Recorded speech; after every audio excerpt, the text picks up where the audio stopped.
17వ వచనం చదువుకుందాం. 17. అటు తర్వాత ఆ ఇంటి యజమానురాలైన ఆమె కుమారుడు రోగి ప్రాణం విలువజాలంతా వ్యాధి గలవాడాయను. ఆమె ఏలియాతో, దైవజనుడా, నా ఎదుగు నీవు రా నిమిత్తమేమి నా పాపమును నా కుమారుని చంపుటకై నా వద్దకు వచ్చితివని మనవి చేయగా అతడు చాలండి. ఏమంటారు చూసుకోవచ్చు? ఏముంది వాడు అవసరం ఏముందా? మీ పిల్లలతో నాడుతో ఏమొచ్చింది అక్కడ? దైవజనుడా, నువ్వు నా ఇంటికి ఎందుకు వచ్చినావు? ఏమంటాడంటే, నా ఇంటికి ఎందుకు వచ్చును? నువ్వు చేపట్టి నా కుమారుడు చంపుటకు వచ్చినవా? చూసినవా? ఇక్కడ మార్కు సువార్తలో యేసుప్రభువు తన శిష్యులు చేర్చుకుంటే నన్ను చేర్చుకున్నట్టే అన్నాడు. మరి ఇక్కడ ఏం మాట్లాడుతుంది? దైవజనుడా, నువ్వు నా ఇంటికి ఎందుకు వచ్చినావు? నా కొడుకుని చంపడానికి వచ్చినావా నువ్వు అని చెప్పేసి మాట్లాడుతూ ఉన్నది. హల్లెలూయా. మరి దైవజనుడు చేర్చుకుంటే ఇంట్లో శాపం వస్తా, రోగాలు వస్తాయా? దైవజనుడు చేర్చుకుంటే ఇంటికి శాపం వస్తుందా? ఇంటికి ఆశీర్వాదం వస్తుందా? ఏమొస్తుంది? మీ ముందునే పెట్టిన ఒకటి అక్కడ యేసుప్రభువు అంటున్నాడు, నన్ను నేర్చుకున్న వారికి నా శిష్యులు చేర్చుకున్న వారికి, సేవకులు నేర్చుకున్న వారికి నన్ను చేర్చుకున్నట్టే అన్నాడు. మరి ఇక్కడనేమో ఈ ఏమి ప్రవక్త పోయి అడిగి నా కొడుకు దగ్గర నువ్వు నా ఇంటికి వచ్చినావు ఏమంటుంది? రెండింటిలో ఏది నమ్మాలి చెప్పండి? రెండింటిలో ఏది నమ్మాలి? అయితే అంత ముందుకు జరిగిన కొన్ని సూచనలు ఏమున్నాయంటే, ఏది ఒక పట్టణంలోకి వెళ్ళింది, అక్కడ ఆ పట్టణంలో ప్రార్థన చేశాడు. ప్రార్థన చేసినప్పుడు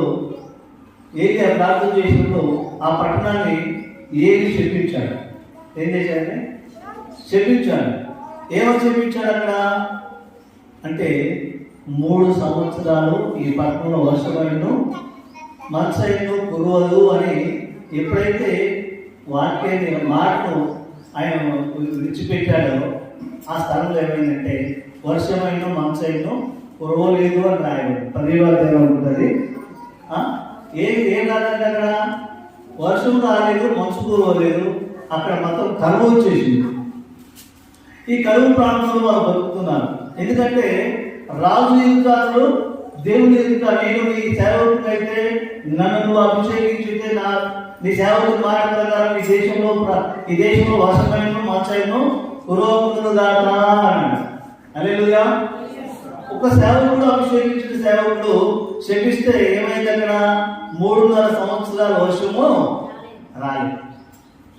అయితే ఆయన ఎక్కడికి వెళ్ళాడంటే కేరేతు వాళ్ళ దగ్గరికి పోవాలని లేదు.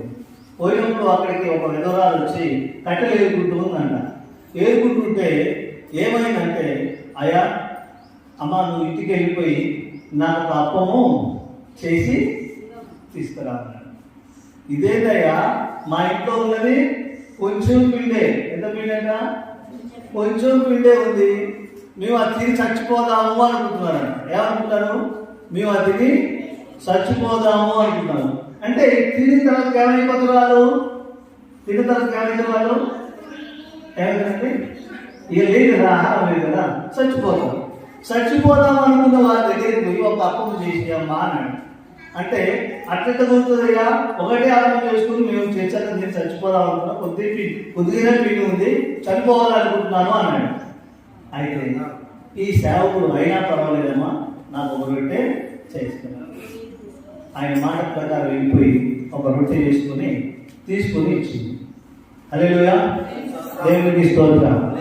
ఇచ్చినప్పుడు దేవుడు ఏం చేశాడంటే, అక్కడ ఏలియా అంటాడు, అమ్మా ఇదిగో 3.5 సంవత్సరాలు వర్షం రాకుండా కరువుగా ఉంది కనుక నేను 3.5 సంవత్సరాలు అయిపోయినా నీ ఇంట్లో తొట్టిలో పిండి అయిపోదు, నీ గుడ్లోనే అయిపోదు అని చెప్పేసి ప్రార్థన చేశాడు. చేసిన ఆ కుటుంబానికి ఆశీర్వాదం వచ్చినా శాపం వచ్చినా? ఏమొచ్చిందండి? ఎన్ని సంవత్సరాలు ఎప్పుడు చచ్చిపోదాం అనుకున్నారు? ఒక్క రొట్టె తిని చనిపోదాము అనుకున్నారు వాళ్ళు.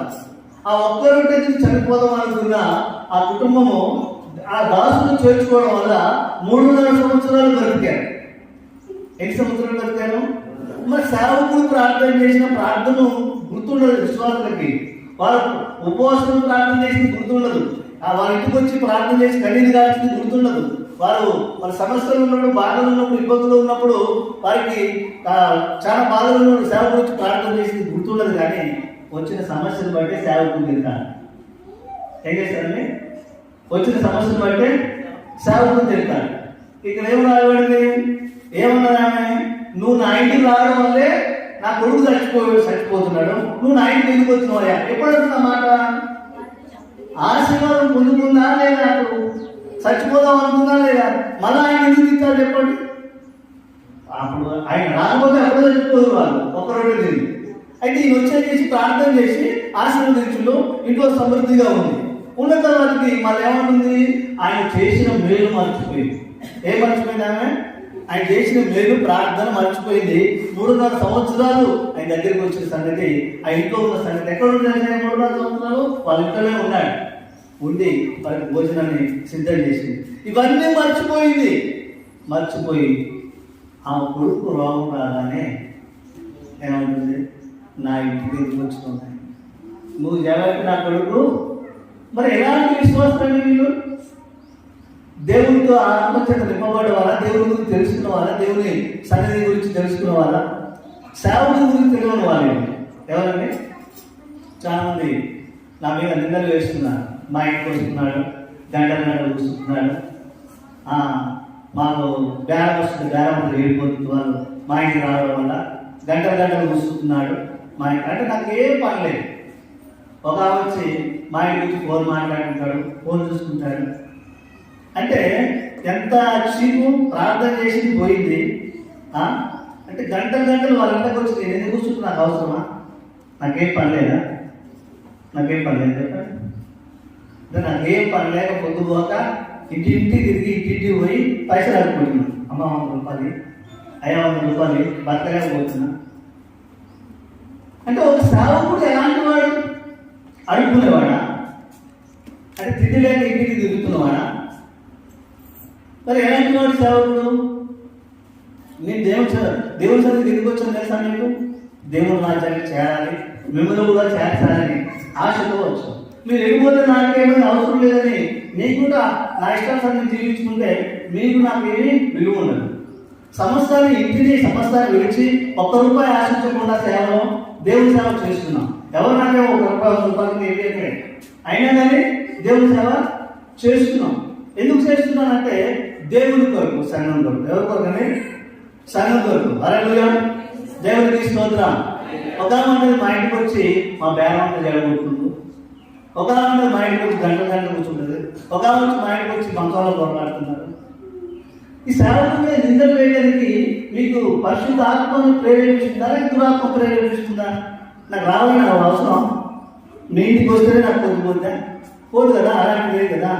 అందరి సేవకులు ఇంటికి పోయి 100 రూపాయలు అనుకొని తిరుగుతోనే కాదు. హల్లెలూయా. ఉన్నా లేకపోయినా, నా దగ్గర ఉన్నా లేకపోయినా నేను దేవుని సేవకు వస్తూనే ఉన్నాను, నడుస్తూనే ఉన్నాను. తినకపోయినా ఒక్కొక్కసారి అయితే నైట్ పూట శనివారం ప్రార్థన పెడతామా, ఆదివారం ప్రార్థన పెడతామా, నైట్ పూట మళ్ళీ కూరుకుంటుంది అని చెప్పేసి ఈడ తిరిగిపోయిందే ఇక మన తిరిగి ఎత్తిపోయినాక. ఎందుకంటే బియ్యం అయిపోతాయి. హల్లెలూయా. ఎందుకంటే బియ్యం అయిపోతే మనకు డబ్బులు ఈ పని పోవట్లేదు కదా. ఒక పూట తిని దేవుని సేవ చేస్తున్నాను. అలాంటిది నింద వేసి మీరు శాపాన్ని తెచ్చుకుంటున్నారు. మీ ఇంటికి రావడం వల్ల నాకేమీ పోదు, కొరగదు. నా ఆస్తి కరిగిపోదు, మీ ఆస్తి కూడా కరిగిపోదు. దేవుడు అన్నాడు నా పేరట. ఎవరి పేరట? ఎవరు చేర్చుకుంటే మరి చేర్చుకొని పిలుచుకొని భోజనం పెట్టి అవమానిస్తున్నారు సేవకుడు. ఈ రోజుల్లో ఏం చేస్తున్నారు? చేర్చుకొని భోజనం పెట్టి అవమానిస్తున్నారు. మరి ఈ దీవెన వస్తుందా మీకు? మరి ఏమొస్తుంది? నేను చెప్పలేను నోటితో. ఎందుకంటే నేను నా నోటితో నేను చెప్పకూడదు. మిమ్మల్ని ఆశీర్వాదానికి వారసులుగా నడిపించాలని నేను వచ్చాను. దేని వరకు మేము నడిపించడానికి వచ్చినా?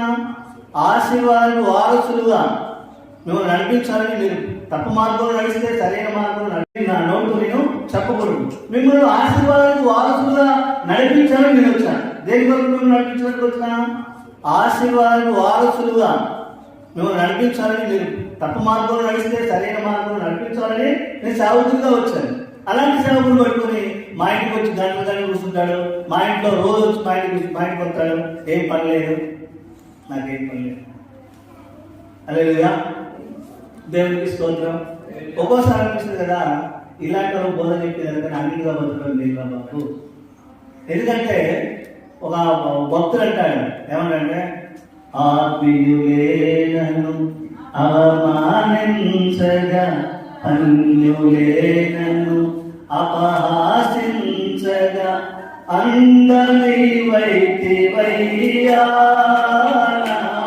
కొండ నీవే యేసయ్యా అందరి వైతివయ్యా కొండ నీవే యేసయ్యా. హల్లెలూయా. ఆయన ఇన్ని బాధలు వచ్చి పాట ఎంతమంది ఆలోచన చేశారు. అయితే సంజీవ పాస్టర్ గారికి అలా చుట్టుపక్కల సంఘాలు ఎక్కువ ఉన్నాయి కాబట్టి ఆయన రావడం లేదు. ఒక్కోసారి మీకు రాకపోవచ్చు. ఆయన రాకపోతే మీరు వస్తున్నాను కదా, ఆయన బదులుగా మీ ఇంటికి వస్తున్నారు కదా, మీ సమస్యలను తెలుసుకుంటారు కదా. మీ సమస్యలు నాకు చెప్తే ఎవరుంటారు తెలుసా? దేవుడు ఇస్తాడని సామాజిక గ్రంథంలో రాయబడింది. ఎవరు?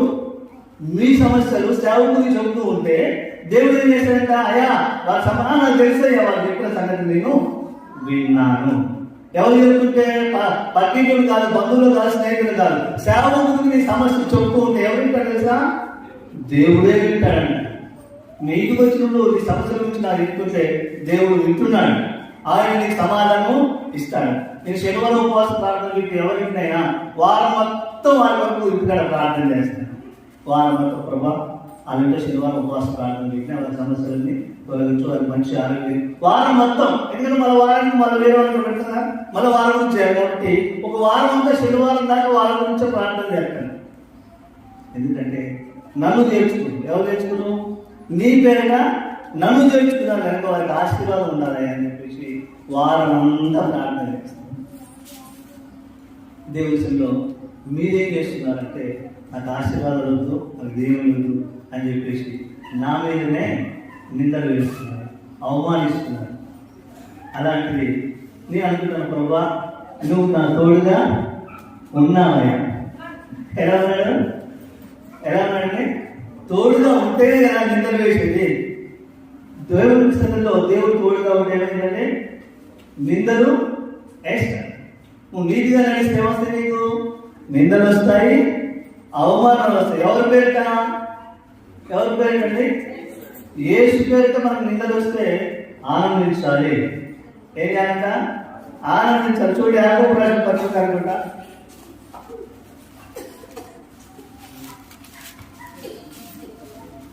యాకోబు రాసిన పత్రిక లేకపోతే పేరులో ఉంటుంది.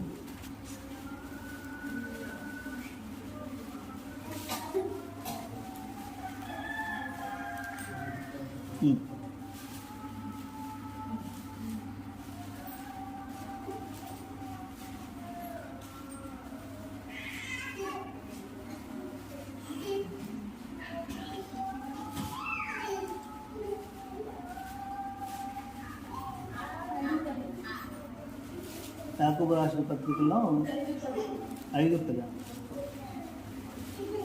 చదవండి. 5వ అధ్యాయం 10వ వచనము. నా సహోదరులారా,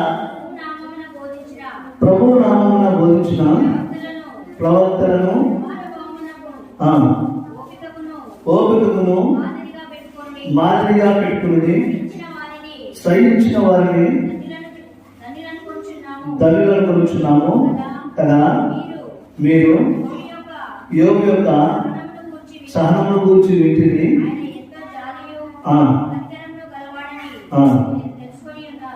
హల్లెలూయా. దేవునికి స్తోత్రం. దేవుని సన్నిధిలో దేవుడు మీరు నాణ్యం నింద వేయడం కరెక్టే, న్యాయమే. ఎందుకంటే నేను వ్యభిచారం చేస్తూ దొరికాను. మీకు ఎలా కనపడ్డాను? వ్యభిచారం చేసింది కనపడ్డాను, ఒక అమ్మాయిని ప్రేమిస్తుంది కనపడ్డాను, ఒక అమ్మాయిని చాటింగ్ చేసింది కనపడ్డాను. నాలో ఏ పాపం చూసి దేని ద్వారా నా మీద నిర్దేశం మీరు ఆ దేవుడు చూస్తున్నాడా లేదండి? మీకు ఆశీర్వాదం రావాలని మీ కొరకు నేను పోరాడుతుంటే నా మీద నన్ను అవమానించాలని మీరు అందరికి ప్రతి ఒక్కరికి చెప్తూ ఉన్నారు. కానీ దేవుని సమయం ఇక్కడ ఏమైతే ఏలియాని చేర్చుకున్న ఆమె ఏలియాని బోధిస్తుంది. ఏం చేస్తుందంటే, నువ్వు నా ఇంటికి ఎందుకు వచ్చినావు ఆయన ఏలియా, నువ్వు చేయబట్టి నా కొడుకు ఏం చేస్తాడ, చనిపోయేవాడు, చనిపోయింది. ఇక నువ్వు నా ఇంటికి రావడం వల్లనే చనిపోయాడు, అసలు నువ్వు ఎందుకు వచ్చినావు నా ఇంటికి అని చెప్పేసి ఏలియాని ఆమె ఏమవుతుందంటే అడుగుతూ ఉంది. చూడండి, అదే చదువు వచ్చిన ఏలియాతో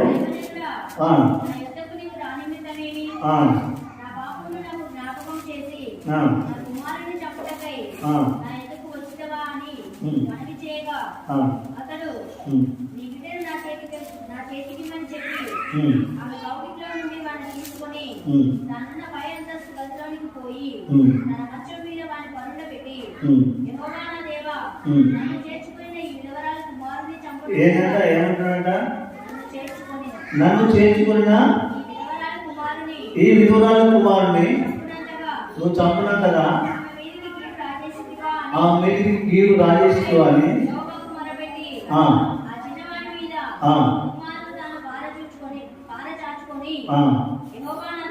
యెహోవా నా దేవా నా మొర ఆలకించి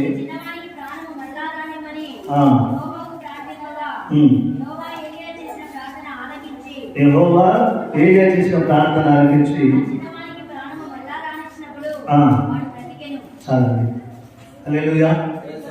వాళ్ళని మళ్ళీ బ్రతికించిన ఎవరు?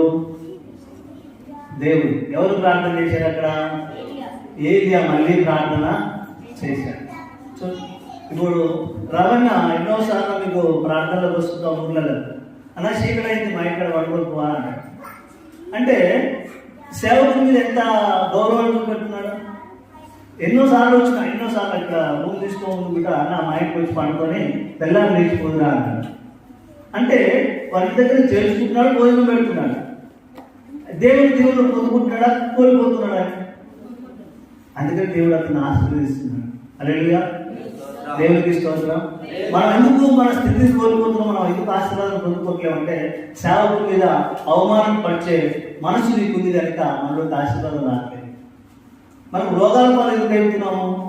దేవుడిని చేర్చుకోలేక, దేవుడి సేవకుని చేర్చుకోలేక మన మనసు అలా నిండి ఉంది లోకంలో.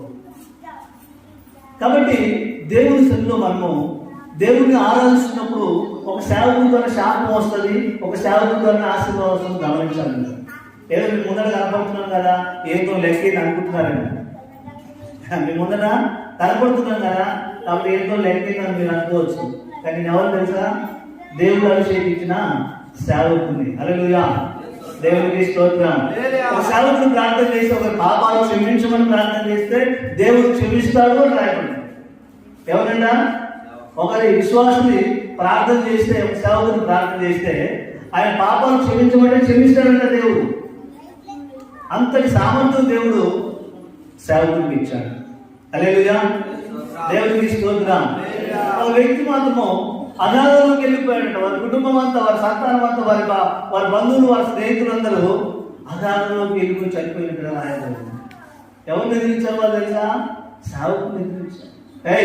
ఏ సేవకుడు నువ్వే పెద్ద సేవకుడువా, నేను కాదా? ఎవరన్నా నువ్వే పెద్ద సేవకుడువా, నేను కాదా?